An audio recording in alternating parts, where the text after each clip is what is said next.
All questions. Questions orales. L'honorable député. The Honourable Member for Bellechasse, Les Échevins, Lévis. 24 Liberal MPs are asking the Prime Minister to step aside for the same reason, by the way, that Canadians are calling for elections. Cost of living is up, there are long wait lines at food banks, housing is unaffordable, the debt has doubled. But there's something that I don't understand. The people who should be supporting the Prime Minister are dropping him, but the Bloc Québécois persists in maintaining him in power. Mr. Speaker, the Prime Minister has failed. He has failed when it comes to immigration in particular. Will he call elections now? The Honourable Parliamentary Secretary. Thank you, Mr. Speaker. One thing is clear. Yes, the Conservative Party has talked a lot about the problems that we're facing in the country right now. The member spoke about the challenges that people are facing. And she speaks about them every day, but where's the plan? They're clear on the first step, but they don't have a plan after that, Mr. Speaker. This is an example of how the Conservative Party is a populist party, a right-wing party. Thank you. The Honourable Member for Bellechasse, Les Échevins, Lévis. After 9 years of this Liberal government, the country is in chaos. 2 million Canadians are relying on food banks for food, and everyone is affected by homelessness. And 24 Liberal MPs want the Prime Minister to go. Parliament is paralyzed right now because the government refuses to be transparent in another scandal. The Bloc has supported the government 200 times. They need to explain themselves to Quebecers. Is the Prime Minister ready to do the honourable thing and call elections? That's the plan, Mr. Speaker. The Honourable Minister. Mr. Speaker, I have a lot of respect for my honourable colleague, and she's right that Canadians are going through a difficult time. But Mr. Speaker, where was she? Where was she when we voted to support seniors? Where was she and her caucus when we lowered taxes for Canadians? Where was she when we put in place a dental care program for Canadians? Mr. Speaker, I know what that member and all Conservatives did. They voted against. They voted against Canadians. We are there for all Canadians and all Quebecers. The Honourable Member for Bellechasse, Les Échevins, Lévis. Where were those 24 MPs, Mr. Speaker, when it comes to the rise in the cost of housing, the use of food banks, and, the housing encampments that we're seeing? All of this is the disastrous record of the Liberals supported by the Bloc Québécois. And now the immigration system once again is failing because of Liberal improvisation on that file. This Prime Minister needs to call elections. When is he going to do it? The Honourable Parliamentary Secretary. Mr. Speaker, what I'm concerned about is the growing caucus against abortion in the Conservative Party. We've heard from Conservatives who are still in caucus, and we've heard from previous caucus members that it's because of their values. Well, on this side of the House, Mr. Speaker, we will always fight for women's rights like for abortion. The Honourable Member for Leeds, Grenville, Thousand Islands, and Rideau Lakes. After 9 years of these NDP Liberals, the cost of housing has doubled, our national debt has doubled, and Canadians can't afford to feed themselves or their families. Now we've learned that there are 24 Liberal MPs who are looking for the Prime Minister to resign.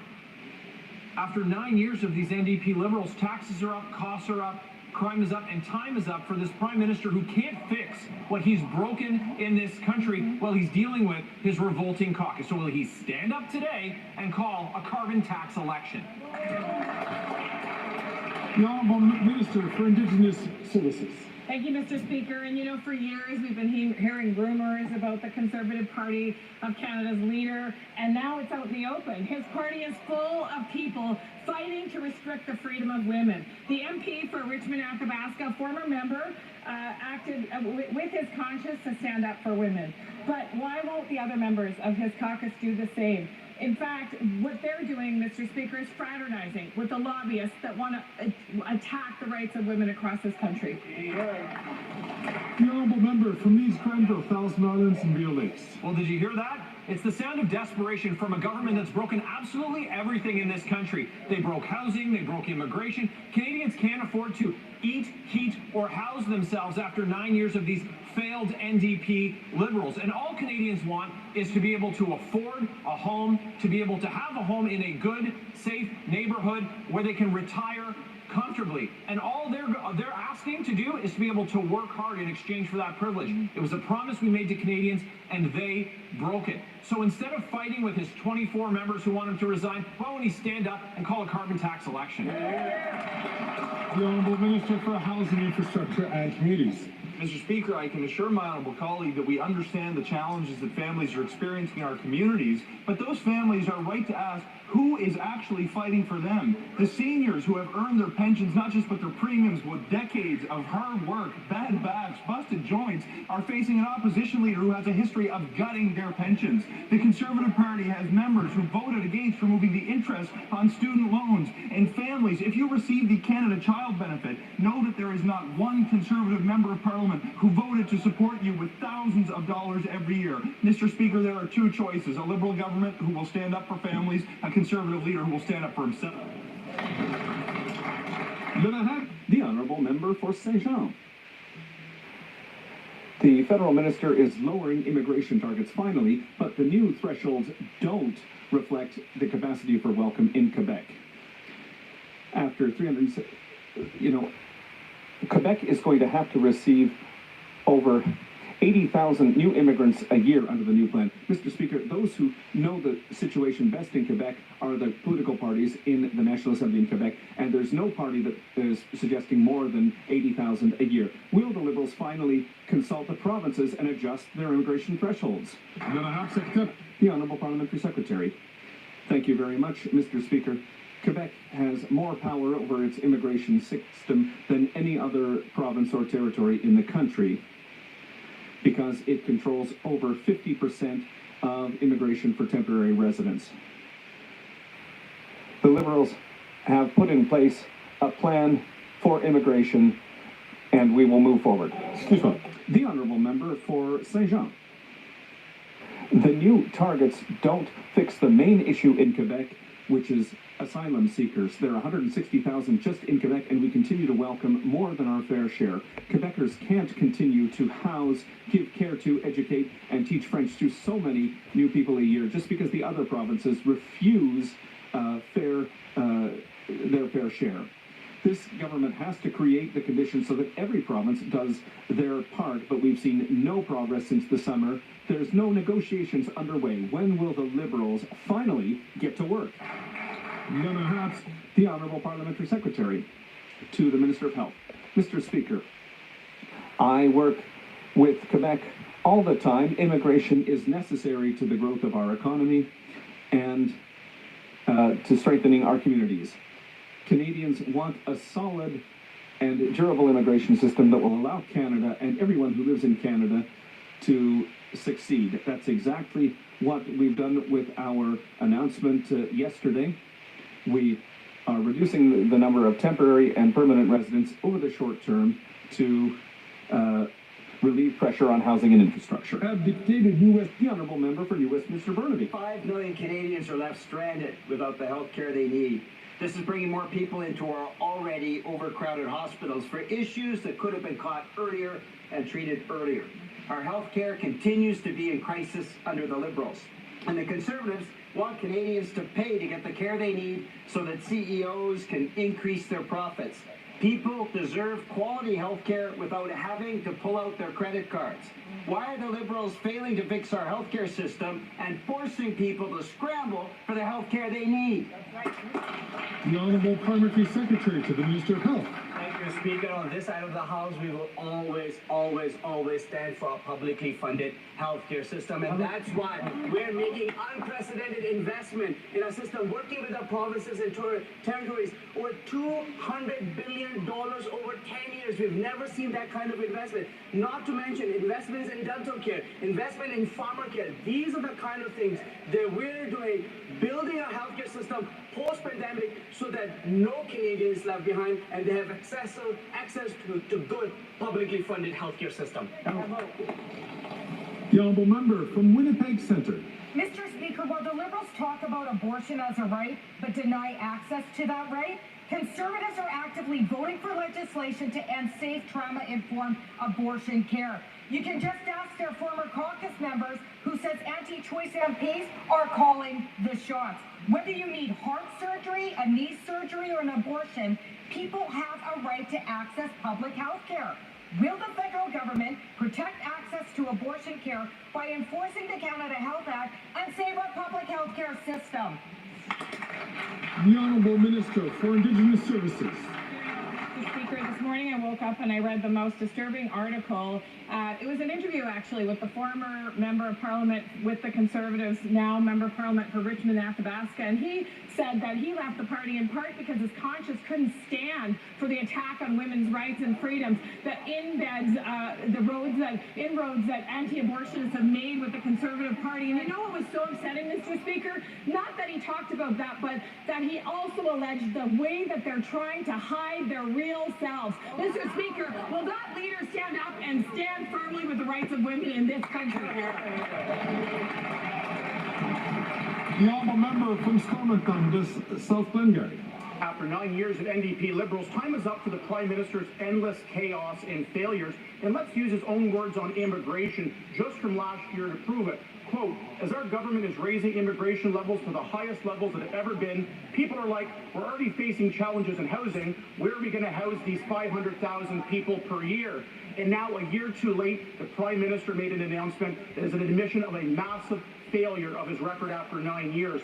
Will the Prime Minister admit that his flip-flop has caused lasting damage to Canada's housing market, healthcare, and jobs? The Honourable Minister for Employment and Workforce Development. Mr. Speaker, we've answered that question already this week. My question, and a question that Canadians from the queer community want to know, is where was that member, who is a member of the queer community, when it came to 50% of kids living in the street who are LGBT because their straight parents kicked them out? Where's that member when Blaine Higgs went after trans kids in New Brunswick? Where's that member when Danielle Smith is saying she's going to take the rights of trans kids away? Where's that member when Scott Moe is focusing on bathrooms in a Saskatchewan election? He will not show up at Canadian Pride events when we talk about trans issues. He should be ashamed. He is not defending the queer community of Canada. The honourable member from Stormont Dundas, South Glengarry.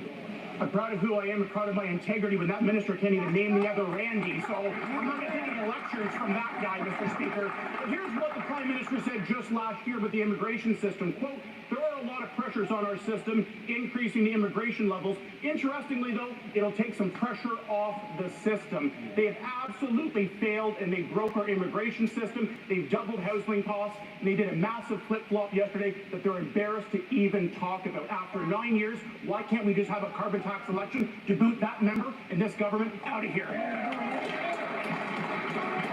The honourable minister for...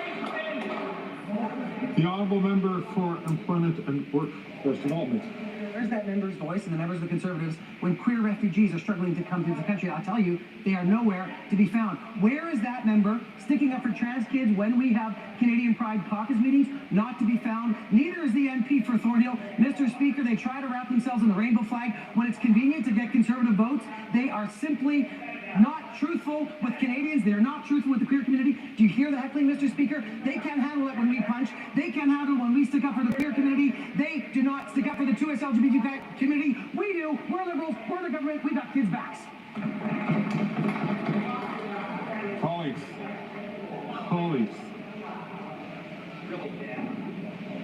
Thank you. Thank you. The honourable member... Colleagues.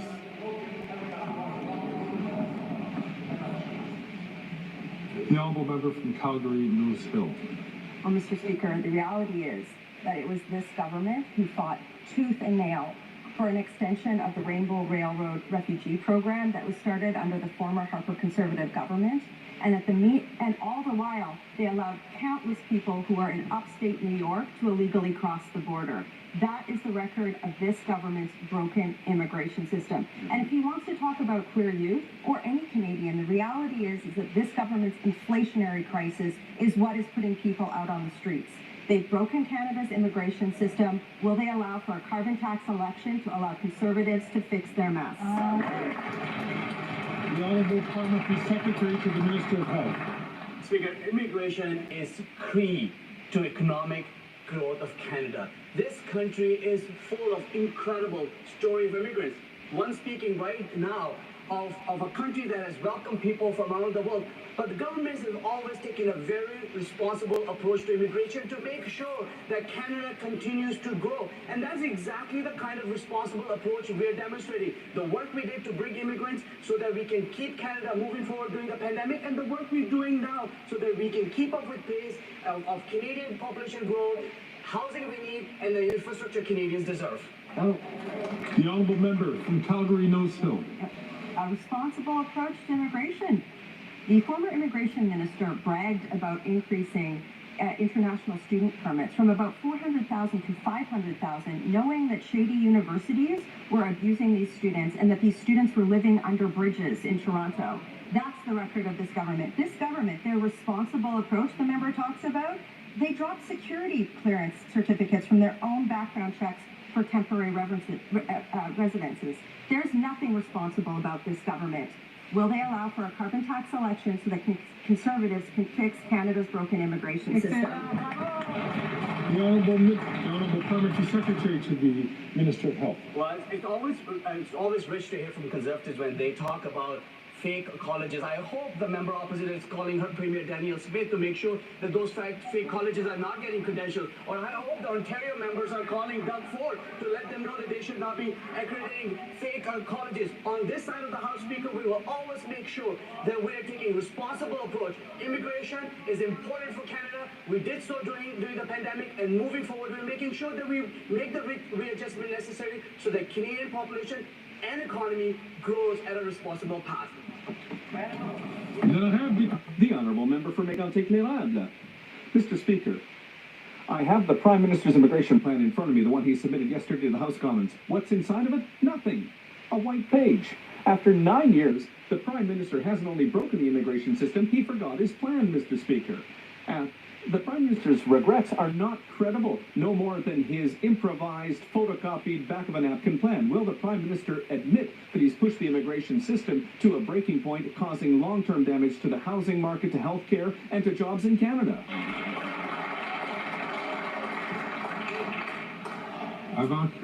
Before I ask the Parliamentary Secretary to answer, I would just like to give a warning to all members to please avoid using props and papers that fall out of books. The Honourable Parliamentary Secretary to the Minister of Health.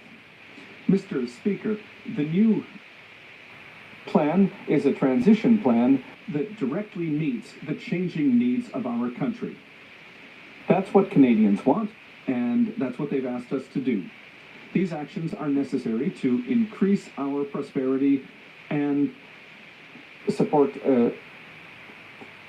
new arrivals and make sure that they can succeed as well.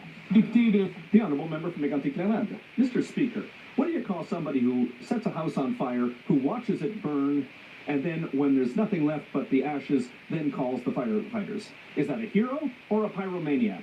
Well, Mr. Speaker, this is exactly what the Prime Minister's done with the support of the Bloc Québécois in immigration. He invited the world to come to Canada. He saw the cost of housing double, the cost of food is up, and when he saw the damage he caused, he said that he regrets it. Too little, too late, not credible. When will he call elections so that we can fix everything that he's broken? The Honourable Parliamentary Secretary to the Minister of Health. Mr. Speaker, after the pandemic, we increased immigration levels to allow our economy and our businesses to succeed.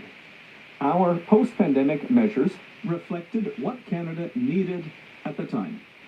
The new plan reflects what Canada needs today by recognizing demographic changes, and we will continue to support economic growth over the long term. The Honourable Member for Laurentides-Labelle. Quebecers are very worried by the poor conditions and the poor education at Bedford School in Montreal. We know we need to do more to promote secularism in our schools, but when we want to do more, the federal government wants to do less. We've seen that Bill 21 isn't enough, but Ottawa wants to fight it. Bill 21 protects the right of children to have public secular education after the Bedford School case. Does the federal government finally understand that attacking Bill 21 means attacking the rights of children? The Honourable Parliamentary Secretary. Thank you, Mr. Speaker. The first thing that we need to remind those listening to us today of is that respecting the dignity and the safety of children is the responsibility of all and our first priority. It's the government of Quebec that is responsible for education in Quebec. The Honourable Member for Laurentides-Labelle. What we saw at the Bedford School is adults who were going against secularism in our schools by giving priority to their own values to the detriment of schools. The priority in schools, it's not adults, it's kids. And attacking Bill 21 is doing the opposite of that. Bill 21 in Clause 4 protects the right of everyone to receive secular public services. Bill 21 protects the right of children to get secular public education. And that is what the Liberals are attacking. Do they not realize what they're doing? The Honourable Parliamentary Secretary to the Minister responsible for families and children. Thank you, Mr. Speaker, and I agree with my colleague across the way that school is a place where children must be able to learn and grow and stimulate their critical thinking skills. And what's unacceptable is that there are children in Quebec who have been treated in the way that things seem to have happened at Bedford School. We've also noted that it's the responsibility and the jurisdiction of the government of Quebec to deal with this problem. Thank you. The Honourable Member from Kelowna Lake Country. Mr. Speaker, taxes are up, costs are up, crime is up, and time is up. This Prime Minister has destroyed our immigration system through his and his ministers' incompetence. He can't fix what he broke on immigration, housing, or anything else because he's busy fighting his own caucus. Now, the Prime Minister is admitting his policies have been totally incompetent, stating immigration has, quote, grown at a rate far beyond what Canada has been able to absorb, unquote. Will the Prime Minister admit he is destroying Canada's immigration system and accept his own personal failure? The Honourable Minister for Indigenous Services. Mr. Speaker, we've answered that question already in this House several times, but the real question for me today is how does that member feel about the anti-abortionist that she sits with every single day in her caucus, with a leader that won't march in pride with the LGBTQ community, with a leader who won't stand up for the rights of the most vulnerable in this community, with a leader that attacks the most vulnerable people in this community on a daily basis? How does that member sleep at night? The Honourable Member for Kelowna Lake Country. Well, Mr. Speaker, Canada had one of the most well-respected and functioning immigration systems in the world before this Liberal government. And the current immigration minister even stated the growing population impacting housing is, quote, where we have a serious issue we need to address, unquote. The former immigration minister, now housing minister, stated the immigration system is, quote, really disconcerting. It's really a system that has gotten out of control, unquote. This is an admission of his own incompetence. Will the Prime Minister fire the former immigration minister, now housing minister, or if not, will the housing minister resign in disgrace? The Honourable Parliamentary Secretary to the Leader of the Government that has comments. Mr. Speaker, I think the members opposite need to get a reality check. When the leader of the Conservative Party was a part of a conservative government, you know what they did in immigration? I was the critic when they actually froze the parents and grandparents, and then when that didn't resolve the problem, what did they do? They actually canceled the program, saying you can't sponsor mama and dad to come here. When it came to overseas immigrants coming to Canada, they actually hit the delete button, deleting hundreds of thousands of potential people being able to come to Canada because they couldn't deal with processing times. Don't lecture us on... The honourable member from Kenora. After 9 years of this NDP Liberal government, taxes are up, costs are up, crime is up, and time is up.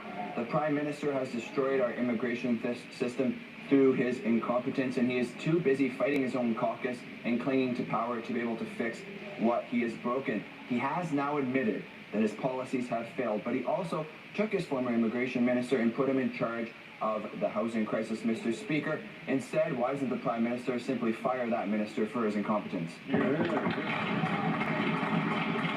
Honourable Parliamentary Secretary to the Minister of the Environment. Thank you very much, Mr. Speaker. Unfortunately, what's shining through right now in this debate on immigration is the far-right Canadian Alliance Reform Party roots of the Conservative Party of Canada. You know, our government is proud of the fact that we've provided over 54,000 Afghan refugees with safe refuge here in Canada. Over 300,000 Ukrainians have come here following Putin's illegal war in Ukraine. And when my family fled Soviet Hungary in the 1950s, Canada had their doors open to people who were arriving here to flee from violence and persecution. And I really fear that under a conservative government with this far-right xenophobic immigration concept, families like my mom's would be sent away. The honourable member from Kenora. Mr. Speaker, the member speaks of some of our history, and it's true that Canada had a 150-year consensus on immigration, but they have destroyed that. That's right. And if this government and if that Prime Minister was so sure of himself, they would not have admitted they have failed. But again, the same minister that was responsible for that has now been put in charge of housing, and that really hasn't gone much better, Mr. Speaker. Housing costs have doubled, and young Canadians have given up completely on their dream of home ownership. Everywhere that minister goes, incompetence follows. When will the Prime Minister just fire him? The Honourable Parliamentary Secretary to the Minister of Health.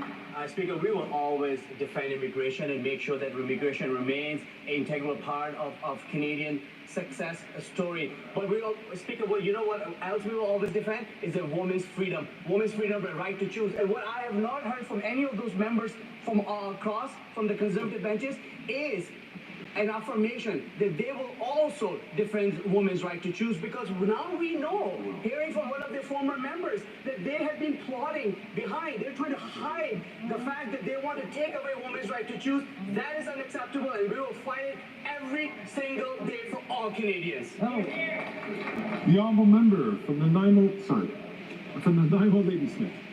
Mr. Speaker, women and gender diverse individuals are fearful of a growing anti-choice movement emboldened by Conservative MPs. While the Liberals allow access to abortion to be chipped away at, the Conservative leader voted 5 times against legislation that would, that would take away the right to choose. Access to abortion is access to health care. So will the Liberals enforce the Canada Health Act to ensure everyone has access to full, safe, trauma-informed abortion care? The Honourable Parliamentary Secretary. Speaker, I absolutely agree. Abortion is health care, and we should have equal access across this country. What concerns me is the growing anti-abortion caucus on the Conservative side. We've heard evidence of this. Their power on the Conservative leader is growing. We heard it from the member from Peace River, Westlock. We heard it from the former Conservative from Richmond, Athabasca. He was in a recent documentary. He said, I left the Conservative Party for reasons of values and convictions, because there was an increase in a number of pro-life MPs inside the Conservative caucus. The honourable member from Port Moody, Coquitlam. The government needs to enforce the Canada Health Act on abortion, Mr. Speaker. Canada's most vulnerable seniors are seeing hundreds of dollars less every year because the Liberals created yet another GIS clawback. With grocery bills and rent soaring, every single dollar matters, especially for seniors.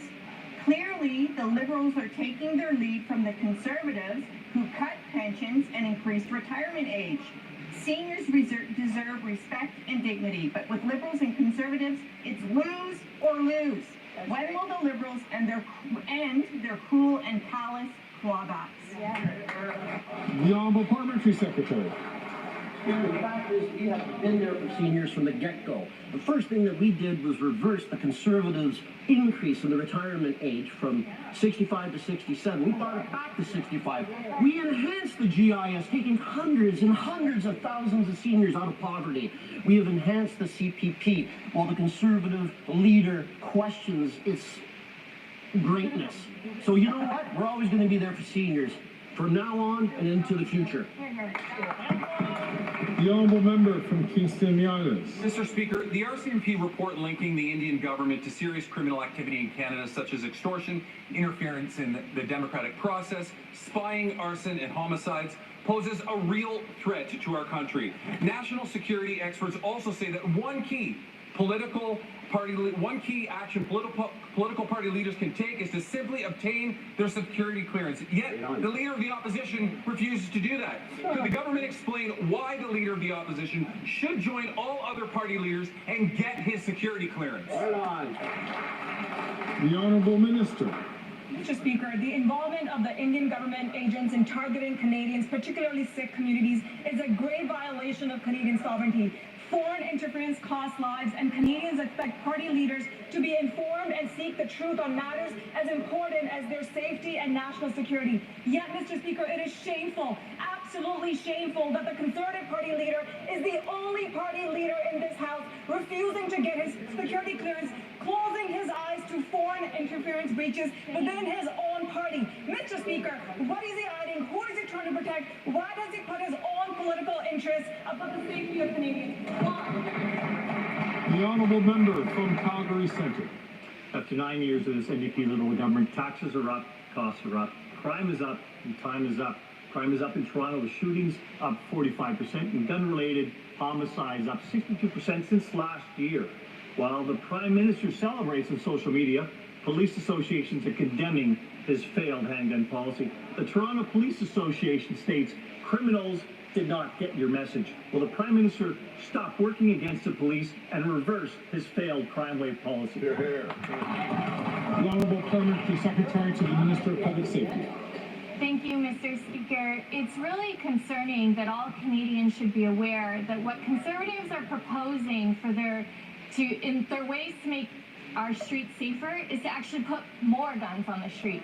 We have banned handguns and assault weapons that were designed for the battlefield, and Conservatives want to make those guns legal again. Mr. Speaker, we know investments in crime prevention and investments in our border to prevent illegal guns into our country, and to ban handguns is the solution to make our communities safe. Good job.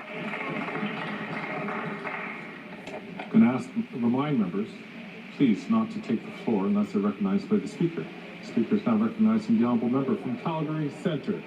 Well, thank you, Mr. Speaker. When that members responded on social media to similar claims, the Toronto Police Association said, "We are sharing data about gun violence in Toronto. These facts represent the work of our members and the lives of victims. Shame on anyone who suggests otherwise." End quote. After 9 years of violent gun crime has doubled in Canada. In Calgary, it's quadrupled. That is the Liberal record. Will the Prime Minister end his self-congratulatory rhetoric and start listening to the police to stop this deadly crime wave? The honourable parliamentary secretary to the Minister of Public Safety. Mr. Speaker, while Conservatives like quotes, let me quote their record on the issue. When Conservatives were in power, they cut $143 million out of CBSA. That was 1,100 CBSA employees. And what did the former president of the public safety workers say at the time? He said, quote, "More weapons, illegal drugs, child pornography will pass through our borders, not to mention terrorists and sexual predators and hardened criminals," end quote. That's the Conservative record.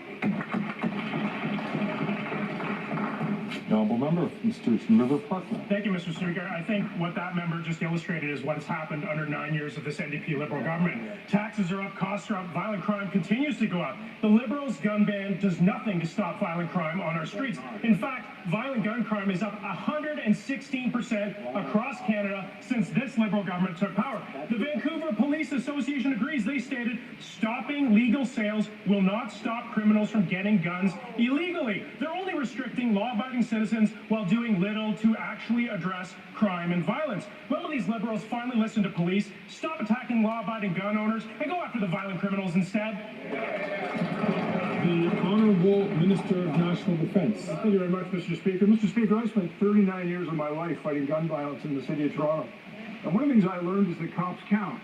But today, Mr. Speaker, there are 700 fewer police officers in Toronto than when I was the chief. And those are the same police officers that fought guns and gangs. They gave evidence at bail hearings and they kept neighborhoods safe. But just like Stephen Harper, who cut 1,000 RCMP jobs, successive Conservative mayors and premiers have frozen police budgets and frozen police hiring. And this is the price that we all pay for reckless Conservative cuts. And Mr. Speaker, if the Conservatives are looking for causation of the increase in violence, look in the mirror. The honourable member from Sturgeon River Parkland.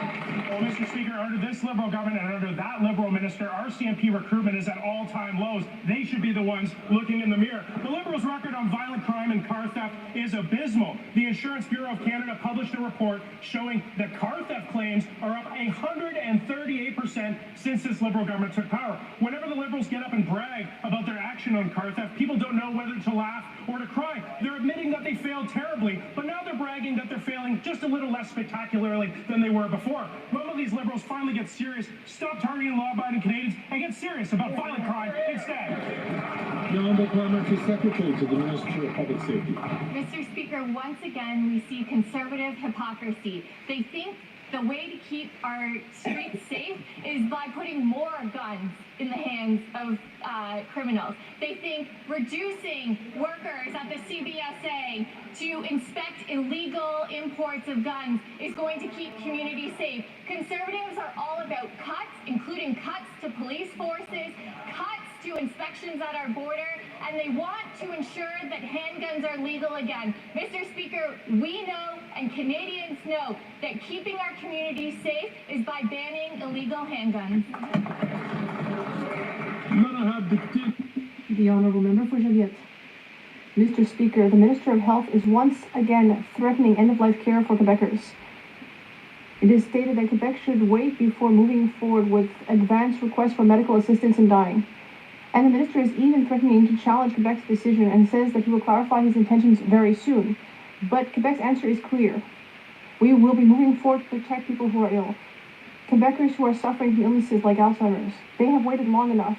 Will the federal government get out of the way? The Honourable Parliamentary Secretary to the Minister of Health.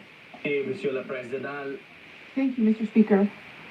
Medical assistance in dying is a complex and deeply personal question, especially when it comes to advance requests. Potential slippage in eligibility to MAID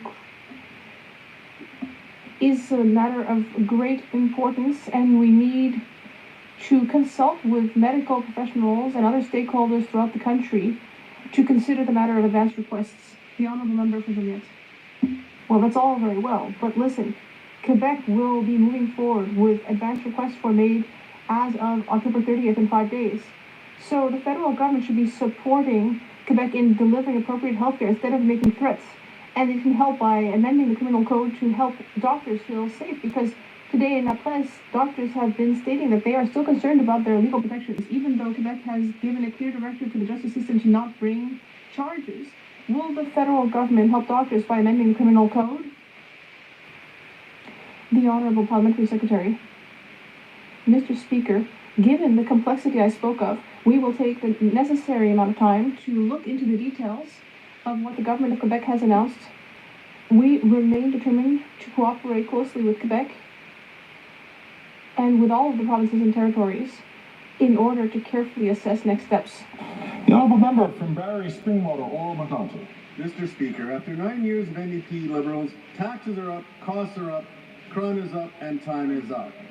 Police across Canada are slamming the Prime Minister in his self-congratulatory social media campaign touting a failed handgun policy that has stopped violent gun crime. The Toronto Police Association had to fact-check the Prime Minister and remind him that 85% of guns seized by their members can be sourced to the United States. After 9 years, violent gun crime is up over 100%. Will the Prime Minister stop working against the police and reverse his crime wave policies? The Honourable Parliamentary Secretary to the Minister of Public Security. Mr. Speaker, if Conservatives are so concerned about illegal guns entering the country through our borders, then precisely why did they cut 1,100 jobs at CBSA, over $100 million of that budget? Let me also quote what the former president of the Public Safety Workers Union had to say.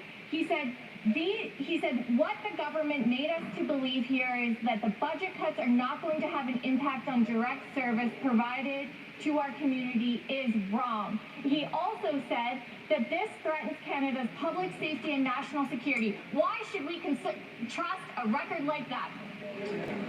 The Honourable Member from Barrie Springwater, Oral Medalton. Mr. Speaker, just this week, the Toronto Police Association specifically pointed out the member opposite for her misinformation. Hopefully this misinformation today gets pointed out again. Police associations in Toronto, York, Vancouver, and Surrey have all spoken out against this Prime Minister's failed handgun policy that has done nothing to stop violent crime.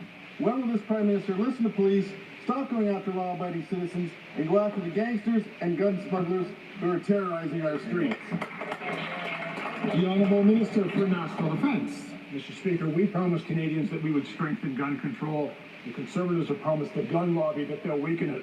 Mr. Speaker, if you want to reduce gun crime in this country, you've got to make it harder to commit gun crime, and you've got to make it more likely to get caught. You make it harder to commit gun crime by increasing and strengthening gun control in this country, and you make sure that criminals will get caught if you don't cut thousands of police officers' positions from our cities and from our provinces right across this country. We've seen the price that Canadians have paid for conservative cuts to essential services that we all rely on. And Mr. Speaker, when they want to know what's really happening, the union said no, you've cut their members. The Honourable Member from Kootenay, Columbia. Mr. Speaker, after 9 years with this NDP Liberal government, taxes are up, costs are up, crime is up, time is up. Police departments are slamming the Liberal NDP gun policies. Toronto police report shootings are up 45%, and gun-related homicides 62% compared to the same time last year. Mr. Speaker, 85% of guns seized by the police are sourced in the United States. After 9 years, violent gun crime is up over 100%. Will the Prime Minister stop working against the police and reverse his crime wave policies? Here, here. The Honourable Member from, the Honourable Parliamentary Secretary to the Minister of Public Safety. Thank you, Mr. Speaker. And what Conservatives won't tell you is that under Conservative government, there were cuts to CBSA that allowed more illegal weapons to cross our borders. Conservative provincial governments have cut and slashed police budgets. They have had a reduction of police on our streets. While Conservative governments create cuts, we invest in our police services, we invest in our borders, and we get guns out of our streets. The Honourable Member for Laval-les-Îles. Thank you, Mr. Speaker. Yesterday, the Minister of Immigration, Refugees and Citizenship presented the 2025-2027 Immigration Levels Plan. This plan will directly respond to the changing needs of our country. We know that immigration can be a powerful tool for the vitality of Francophone communities outside Quebec. Could we get an update, please, from the Parliamentary Secretary on the efforts that our government has made to support immigration outside Quebec? The Honourable Parliamentary Secretary to the Minister of Health. Thank you very much, Mr. Speaker. The vitality of Francophone communities outside Quebec is a priority for our government. In the 2025-2027 plan, the percentage of Francophone permanent residents in the targets of overall permanent residents in Canada outside Quebec will be 8.5% in 2025, 9.5% in 2026, and 10% in 2027. These targets display our commitment to support the growth of Francophone communities outside Quebec and reflect our Francophone immigration policy. From St. Albert, Edmonton. Mr. Speaker, after 9 years, this NDP Liberal government isn't worth the cost or the corruption. Under this government, GC Strategies, a two-person firm working out of their basement, received a sole source contract for a ride scam. They did no work, the app didn't work, and they ran off with 20 million taxpayer dollars. A total scam. So, in the face of that, what specific steps is this government taking to get taxpayers their money back? The Honourable Parliamentary Secretary to the Minister of Public Safety.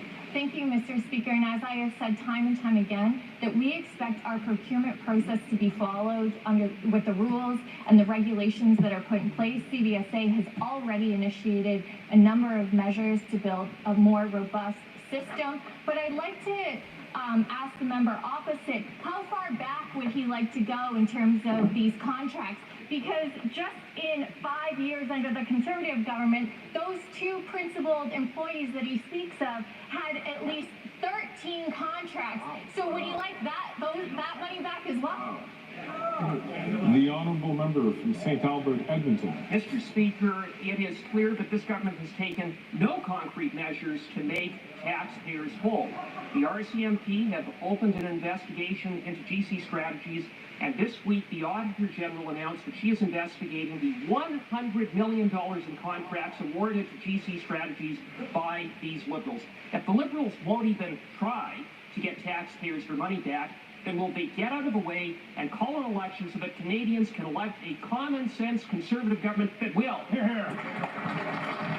Honourable Parliamentary Secretary to the Minister of Public Safety.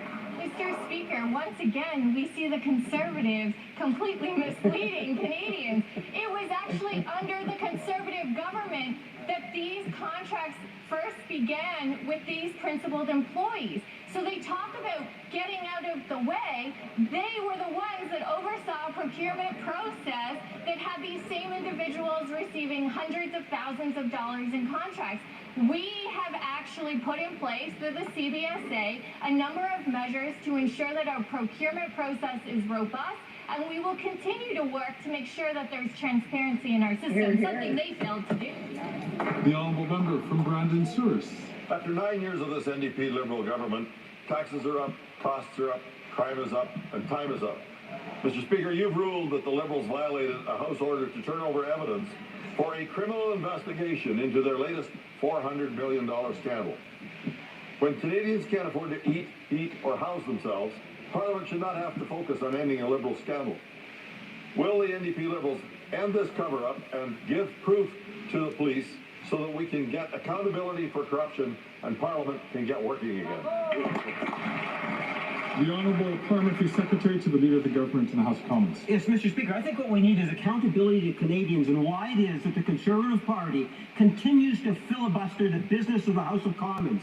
And nothing has really changed because do you know, when it comes to the business of the House of the Commons, one Prime Minister, Stephen Harper, is the only Prime Minister to ever be held in contempt of Parliament. Who was his Parliamentary Secretary at the time? Today's Leader of the Conservative Party. Mr. Speaker, today's Leader of the Conservative Party still refuses to get the security clearance that's necessary so he can become informed about foreign interference. The question I have for the Leader of the Conservative Party, what is he hiding? What isn't he telling Canadians, Mr. Speaker? L'honorable député d'Alfred Pellan. Mr. Speaker, in the last year we have learned that many countries, including India, Iran, Russia, and China, are involved in foreign interference in Canada. In fact, last week we learned that agents of the Indian government are involved in serious criminal activity in Canada, including the murder of Canadian citizens.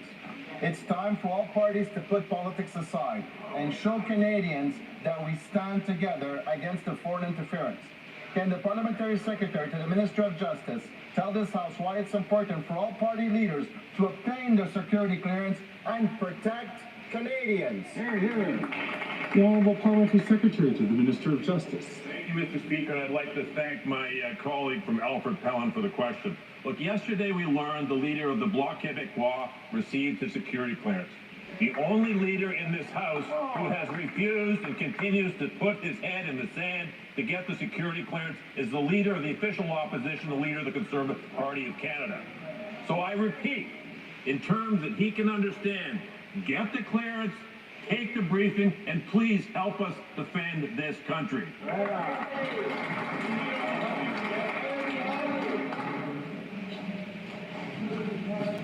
The honourable member from Windsor West.